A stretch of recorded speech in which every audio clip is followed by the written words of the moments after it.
Hello friends, welcome back to my channel. இன்றைக்கி வீடியோவில் பார்த்திங்கன்னா ராகி சிமிலி உருண்டை நல்ல ஒரு ஹெல்த்தியான ஸ்நாக்ஸ் வந்து குழந்தைகளுக்கு கொடுக்கணும்னு நீங்கள் நினச்சிங்கன்னா இது போல் செஞ்சு கொடுத்து பாருங்கள். கிட்ஸுக்கு வந்து ஸ்நாக்ஸ் பாக்ஸாக கூட நீங்கள் குட்டி குட்டி உருண்டையாக செஞ்சு கொடுக்கலாம். வாங்க எப்படி பண்ணுறதுன்னு பார்த்துடலாம். நம்ம சேனலுக்கு நீங்கள் புதுசாக இருந்தீங்கன்னா மறக்காமல் சப்ஸ்கிரைப் பண்ணிவிட்டு கூடவே பெல் சிம்லி கிளிக் பண்ணிடுங்க. அதுக்கு ஃபஸ்ட்டு கடாயில் வந்து 1 கப் அளவுக்கு முழு ராகி எடுத்துருக்கிறேன். ராகி வந்து நல்லா சுத்தம் பண்ணிவிட்டு அலசி ஒரு காட்டன் துணியில் நல்லா ஈரமெல்லாம் உலர்த்தி அதுக்கப்புறம் எடுத்துக்கலாம். லோ ஃப்ளேமில் வச்சுட்டு நல்லா கலந்து விட்டுருங்க. நல்லா படப்படன்னு பொரிஞ்சு வரும். மேலே கொஞ்சம் வெள்ளை வெள்ளையாக பொரிஞ்சு வரும். அப்போ ராகி வந்து நம்மளுக்கு நல்லா வறுவட்டு கிடச்சிருச்சு. இப்போ இதை ஒரு தட்டுக்கு மாற்றிடலாம். இது அப்படியே வந்து நல்லா ஆறட்டும். வீடியோவில் பார்த்திங்கனாலே தெரியும், அங்கங்கே உங்களுக்கு வெள்ளை வெள்ளையாக பொரிஞ்சு வந்திருக்கு. இது போல் எடுத்திங்கன்னா தான் ராகி வந்து பச்சை வாசனை இல்லாமல் இருக்கும். ரொம்ப கருகிடவும் கூடாது. நல்லா கம்ப்ளீட்டாக ஆறிடுச்சு. இப்போ வந்து நம்ம ஒரு மிக்ஸி ஜாருக்கு மாற்றிட்டு இந்த அளவுக்கு பவுடராக எடுத்துகிட்டு வந்துடலாங்க. இப்போ பாருங்கள், இதை ஒரு பவுலுக்கு மாற்றிக்கலாம். இப்போ இது கூட வந்து பிஞ்சு போல் உப்பு வந்து நல்லா மிக்ஸ் ஆகிற மாதிரி ஒரு வாட்டி கலந்து விட்டுடலாம். இப்போ இது கூட வந்து கொஞ்சம் கொஞ்சமாக தண்ணி சேர்த்துட்டு நல்லா பெசரி எடுத்துடலாங்க. நம்மளுக்கு சுடு தண்ணியெல்லாம் தேவையில்லை, நார்மல் பச்சை தண்ணியே போதும். கொஞ்சம் கொஞ்சமாக சேர்த்துட்டு நல்லா உதிரியாக பிசைஞ்சு வரணும். ரொம்ப சேர்த்துடாதீங்க, கூழ் போல் ஆயிரும். இது போல் கொஞ்சம் கொஞ்சமாக சேர்த்துட்டு கடைசியாக பார்த்திங்கன்னா ஒரு பிடிச்சு பாருங்கள், ஒரு பிடி வரும். அப்போ நம்மளுக்கு சரியான பதம் வந்து அதுதான். நல்லா இது போல் கையால் பெசரி விட்டு இந்த சின்ன சின்ன கட்டி மாதிரி இருந்தாலும் நீங்கள் ஊற்று விட்டு பிசைஞ்சுக்கோங்க. இப்போ இட்லி தட்டில் தண்ணி நல்லா ஹீட் பண்ணிவிட்டு இது போல் துணி போட்டு ஆவி கட்டிடலாம்.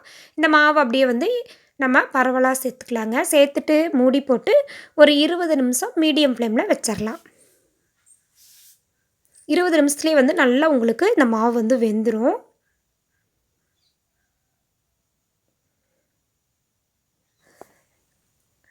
அது அப்படியே வேகட்டும். அதுக்குள்ளே நம்ம கொஞ்சம் பொருட்கள் வந்து ரெடி பண்ணிடலாம். 1 கப் அளவுக்கு நிலக்கடலை எடுத்துகிட்டு தோல் வந்து லைட்டாக கருகிற அளவுக்கு வறுத்து எடுத்துக்கலாங்க. உங்களுக்கு ஆல்ரெடி வறுத்த நிலக்கடலை இருந்தாலும் நீங்கள் சேர்த்துக்கலாம்.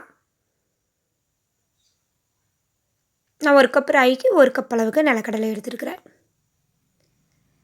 பாருங்கள், நிலக்கடலை வறுவட்டுருச்சு. இப்போ நம்ம ஒரு தட்டுக்கு மாற்றிடலாம். இப்போ இது கூடயே பார்த்திங்கன்னா 1/2 கப் அளவுக்கு எள், அதை லோ ஃப்ளேமில் வச்சுட்டு நல்லா வறுத்துடலாம். படப்படன்னு உங்களுக்கு வந்து எள் சத்தம் வரணும். அப்போ நம்ம நல்லா வறுவட்டுருச்சு நம்மளுக்கு. இப்போ அதே கடாயில் பார்த்திங்கன்னா 1 கப் அளவுக்கு தேங்காய் துருவல், ராகி எடுத்து அதே கப்பில் தேங்காய் துருவலும் நிலக்கடலையும் எடுத்துக்கிறேன். இது கூட நீங்கள் பொட்டுக்கடலை கூட சேர்த்துக்கலாம். 10 போல் முந்திரி பருப்பும் சேர்த்துலாம். நான் வந்து ரொம்ப சிம்பிளாக தான் இன்றைக்கி இந்த சிமிலி உருண்டையை வந்து செஞ்சுருக்கிறேன். தேங்காய் துருவலோட ஈரம் போகிற அளவுக்கு வறுத்துக்கலாம். அப்போ தான் நம்ம இந்த உருண்டையை வந்து 1 வாரம் வரைக்கும் வச்சாலும் கெட்டு போகாது. இப்போ நம்ம ஏற்கனவே வறுத்து வச்ச நிலக்கடலையும் எள்ளையும் ரொம்ப நைஸாக இருக்கக்கூடாது, இது போல் கொரகொரப்பாக அரைச்சிட்டு வந்துடலாம். இப்போ பாருங்கள், 20 நிமிஷம் ஆயிடுச்சு. ராகி வந்து நல்லா வெந்து ஒரு வாசனை வீசுது பாருங்கள். இப்போ இதை எடுத்துருவோம். எடுத்துகிட்டு ஒரு தட்டுக்கு வந்து நம்ம மாற்றிக்கலாம்.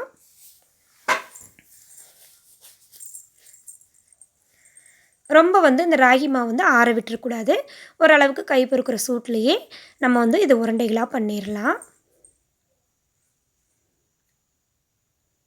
இப்போ இது கூட பார்த்திங்கன்னா நம்ம பொடிச்சிட்டு வந்த நிலக்கடலையும் எள்ளு பொடியும் சேர்த்துருவோம்.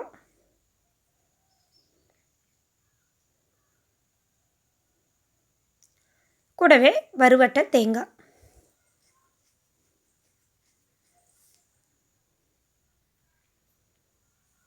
நல்லா ஒரு வாட்டி மிக்ஸ் பண்ணிக்கலாங்க.